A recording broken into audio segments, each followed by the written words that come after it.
Una vez más, Marvel crea buenas ideas y las desaprovecha en una película. La crítica de la economía política no es un fin en sí misma, es un medio para esclarecer las relaciones sociales reales y su transformación necesaria. Cada ideología, desde su interior, produce su propia mentira. Pensar nunca es científico.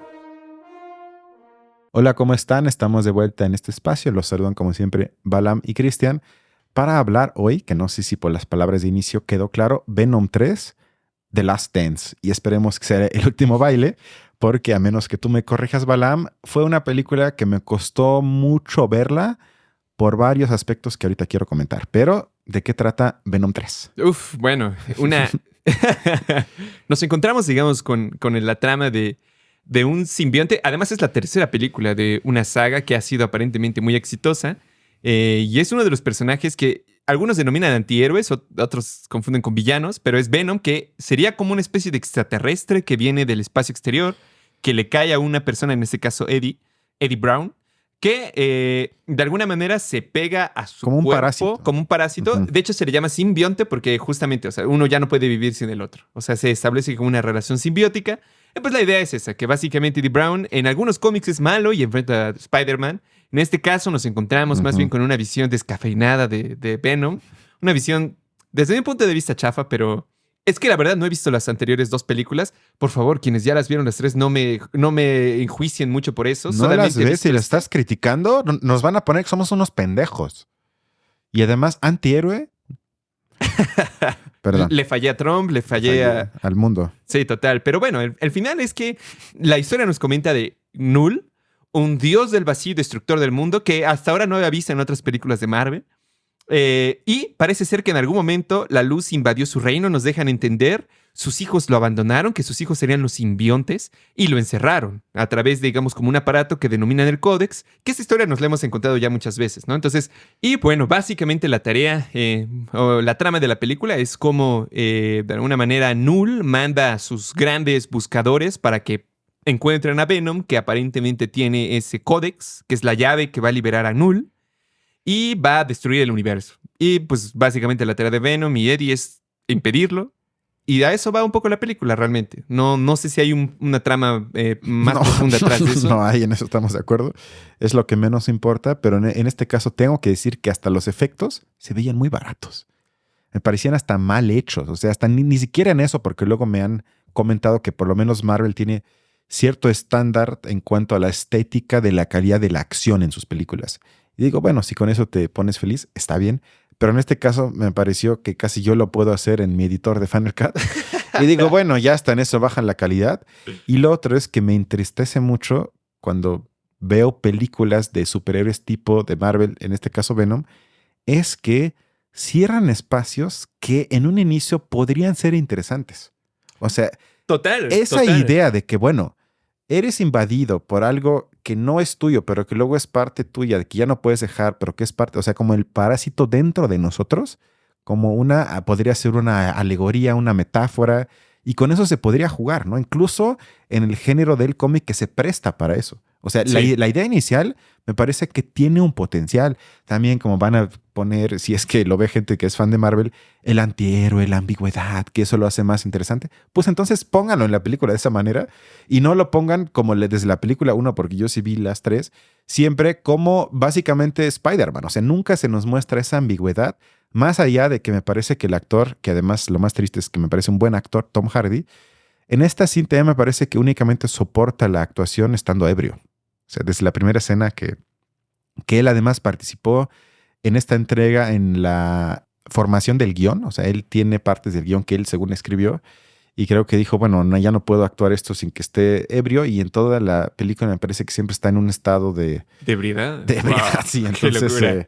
pero bueno, tampoco lo culpo porque grabar eso ha de estar difícil, aunque seguramente, o espero, le pagaron bien. Entonces, el potencial que no se aprovecha una vez más, y luego además las limitaciones que están siempre en el formato de cómo se hace la película. Es decir, que me parece más una alegoría del triunfo de la limitación de Marvel. Por ejemplo, que tiene que ser una película para niños, para la familia, que hay, es decir, que encarna y va dirigido a un público infantil, pero no porque nada más sean infantes, sino porque infantiliza a su público.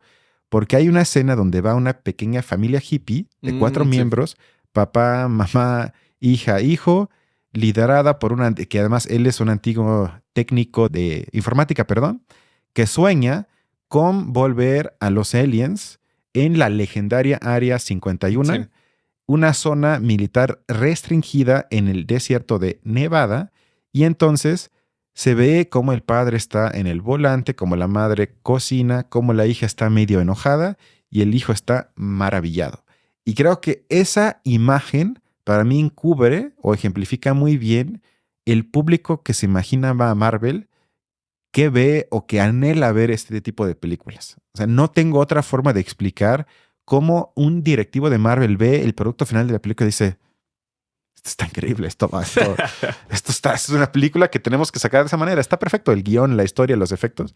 No tengo otra explicación, sino creo que sí va a un público infantilizado, como lo hablamos antes de grabar. O sea, que no es que vaya para niños y por eso es tan básica, sino que creo que ellos quieren convertir los adultos en niños, o asumen que mucha gente ya se asume como un niño en el cuerpo de un adulto. Es verdad, de hecho, incluso cuando constantemente se interactúa con la familia, porque en algún momento ayudan al personaje principal, el comportamiento es totalmente como de un fan conociendo a su héroe, ¿no? A su dios. Bueno, yo estoy de acuerdo con la primera crítica que decías, que es decir, que la figura de Venom como parte, digamos, integrada de nosotros puede ser una metáfora perfectamente bien hecha si se explotara para el inconsciente, por ejemplo, ¿no? Para esos deseos y, digamos, reprimidos que tenemos dentro, que buscan constantemente salir y que nosotros tenemos que estar en lucha constante para tratar de controlarlos, ¿no? O sea, es una representación una externalización de esos conflictos internos, se podría.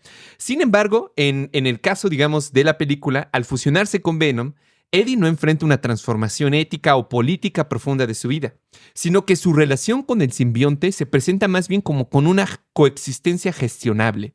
Como que ya más bien se trata de hacer chistes, de llevarnos bien. O sea, cada vez el personaje se va pareciendo mucho más a Eddie, no al revés. No hay nunca como una puesta en duda de que llega un elemento externo que rompe el orden y trata de haber No, eso no existe. Simplemente es su integración a una convivencia casual con el personaje, pero nunca una transformación, nunca hay una... Yo diría que más bien se trata de una fantasía de que podemos convivir con nuestros demonios, pero que en realidad eso no es así de ninguna manera. Bueno, eso por un lado. Y por otro lado, digamos que tampoco, nunca se presenta como un problema el conflicto entre bien y mal. O sea, realmente eso no sé si en las películas anteriores, pero por lo menos en esta película no pareciera haber ni siquiera por atisbo una idea de ese debate, porque el enemigo Null es un enemigo tan lejano, tan extraño, que básicamente se puede interpretar como una fuerza de la naturaleza, que llega y quiere destruir, y entonces esto es nada más una reacción de cómo evitar ser destruido, ¿no? Pero no hay en ningún momento, creo yo, como una oportunidad para ponernos a pensar, como sí ocurre a veces, incluso diría yo, en los cómics con este personaje, de que normalmente quienes tienen al simbionte enfrentan el problema de que cometen crímenes, pero al mismo tiempo son personas normales. Y entonces tienen que enfrentar esa situación, que no es como Spider-Man, que él lo tiene solucionado, tiene control sobre sus poderes. Venom no. Y sin embargo, estoy de acuerdo que ahí se pierde un recurso narrativo que sin duda hubiera podido dar para mucho más. Hablando de demonios, y que según tú, que creo que es válido, que la gente ve la película y dices, bueno, el mensaje es que convivamos con nuestros propios demonios. Me recordó un poco la película en general, hablando ya quizás de Marvel como aparato emblemático hoy de la industria cultural, que ya son de Disney además, que se lo hace, pero aunque creo que aquí hay un pleito de propiedad, que ya no sé si Venom es de Sony y Sony entonces tiene derecho, no sé, sí, pero cierto, algo así. Es básicamente lo mismo, oligopolio. Y en el Leviatán del autor Thomas Hobbes, el capítulo 4 se llama El reino de la oscuridad. Y digamos, este lo dedica al abuso de la religión organizada de ese entonces. Y pone en esta parte del libro que la filosofía oscura al servicio de una, cito, confederación de engañadores que para obtener el poder sobre los hombres en este mundo presente se compone de una bola de engañadores y oscurantistas que transforman el mundo de los sentidos en uno de demonios, fantasmas o espíritus de la ilusión. Y entonces, cuando pienso en eso, digo, a ver, ¿cuál sería hoy el grupo que yo le llamaría la religión organizada que quiere manipular a los hombres, a nosotros de esa manera? Y pensé en Marvel, este tipo de películas. Saludos a los fans de Marvel. Los quiero mucho. O sea, es una fórmula ya tan hecha que me recuerda más a algo religioso bíblico que repites una y otra vez, que vas predicando, hasta que llegas al punto en que la gente ya se dejó como engañar por esos trucos oscurantistas, como diría Hobbes, y ya estamos en ese mundo, y entonces me parece más un reflejo del mundo del llamado MCU, es decir, del universo de Marvel, que es realmente una película que vale la pena comentar fuera de ese contexto, porque encaja para mí. ¿Cuántas películas ya hemos comentado de Marvel? O sea, y nunca pensé decirlo, pero creo que van de mal en peor. Sí. Porque de hecho nuestra primera película, si te acuerdas, fue Thor. Thor, el Amor y Trueno, si no me recuerdo. Exacto, Amor y Trueno. Y digo, comparado con Venom 3, fui injusto con Thor, Amor y Trueno. O sea, si alguien me dice, a ver, tienes que ver Venom 3 otra vez, diría, ¿cuánto te tengo que pagar para que no me hagas verlo otra vez? Porque creo que incluso en esa película de Thor, nuestra reflexión fue que al final fueron ellos los malos. O sea, que de alguna manera el enemigo quería simplemente defender su tierra o una cosa así. O sea, sí, por lo menos había ese conflicto, pero aquí ya ni siquiera eso. No, aquí total. Ya no. O sea, aquí es el reino de la nada. Y fíjate que a mí me parece que de alguna manera los espectadores o el público que crea Marvel también se vuelven parte de esa como construcción de películas también terribles, porque es una especie de racionalización de mis emociones o de cómo yo recibo la película. Entonces, si la película no me hace sentir algo distinto, no me hace sentirme enamorado o emocionado, entonces voy a criticar a la película porque está haciendo mal su trabajo. Es decir, los propios espectadores apoyan o estimulan juicios hacia las películas, digamos, en función de cuánto los hace sentir bien o mal, y no ya en función de las ideas que transmite la película. Muchos se podrían escudar a través de un cinismo diciendo, bueno, pero son películas de entretenimiento nada más. Exactamente. Si no te gustan, no las veas. Pero exactamente, digamos, hay una participación activa. Es decir, el público no solo es pasivo, sino que también activamente está pidiendo cosas que sean todavía más enajenantes. Digo, yo no sé si sea diferente yo. No digo que mis críticas sean muchísimo trascendentales a ello, pero me doy cuenta que esto se repite por lo menos con las películas. Y es Venom 3.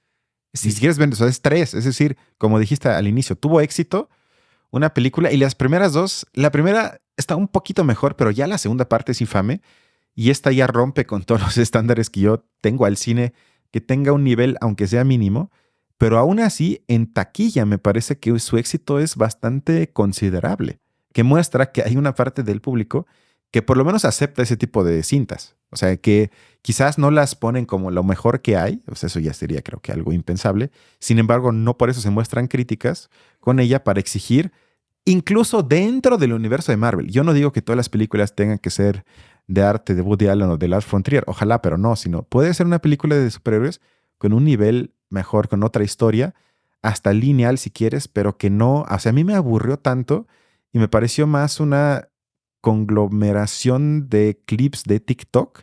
Y algo que también me sorprendió mucho es que es mucho como de pegar para luego sobar. O sea, como tantas escenas donde primero hay insultos, te odio y te pego y luego te amo. Como que no sé si es ya la estética sentimental o no sé cómo llamarle de TikTok, donde ya no estoy acostumbrado a como que pensar o experimentar un sentimiento más allá de 10 segundos, sino ocupo como así pegar, sobar, así como que ocupo todo el tiempo que me vuelva loco. Y si esa fue la intención, en ese sentido de incomodarme y aburrirme, pues la película logró su cometido, aunque no creo que eso haya sido la intención. O sea, yo veo, como tú dices, una especie de tiktokización de las películas últimamente de Marvel, que se conecta mucho con la crítica que hicimos esa vez a la película de Wolverine y Deadpool, que tienen que verla. Es que una nos buena amaron crítica. Por esa crítica. Uf, buenísima. Que sí, que realmente se está volviendo más bien como comedias, porque decíamos que al principio de las películas de Marvel, yo no sé la primera de Venom, pero pensemos en Iron Man 1 o en las primeras de Batman. O sea, eran películas que sí que tenían un componente de comedia, pero sobre todo eran historias que nos querían convencer de que eran serias. Y daban para mucho más. Y daba para mucho más, sí, claro. Esa de Iron Man el empresario, pero que de alguna manera se va a enfrentar a su destino y tiene que buscar una manera. Se habla de la venta de armas, o sea... Sí, la guerra, sí. los contratistas de armamento. O sea, sí es mucho más interesante que ahorita un caballo que de repente se vuelve Venom, un pez que se vuelve Venom, muchos simbiontes.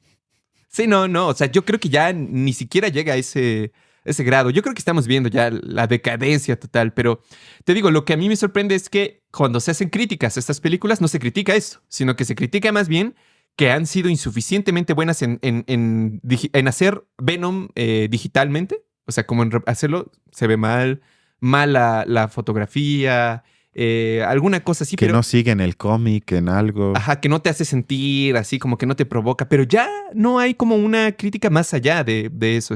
Eso me parece preocupante. Pero bueno.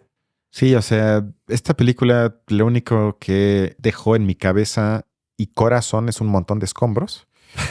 Que la vi hace ya unas semanas, entonces ya pude sacar esos escombros, ya hice mi crítica y en la vida quiero volver a saber de esta película y esperemos que sea el último baile. Bueno, a menos que tengas algo más, Balam, sería todo por hoy. Sí, pues nada ¿Recomiendas más. la película? No. No, en lo Yo absoluto tampoco, no. y esperemos que la siguiente entrega de películas e ideologías esté más interesante. Sí, incluso yo diría, por favor, Marvel, entréganos cosas un poco más interesantes para analizar. No, yo creo que sí vienen muchas cosas nefastas, pero aunque no nos guste, lo tenemos que abordar. Aquí vamos a porque estar presentes tiene para ver a mucho Marvel. éxito y eso nos interesa. Y ofrecerles análisis a ustedes de estas películas para que no Exactamente. tengan que verlas. Pues muchas gracias, Balam. Cuídense y nos vemos pronto. Nos vemos.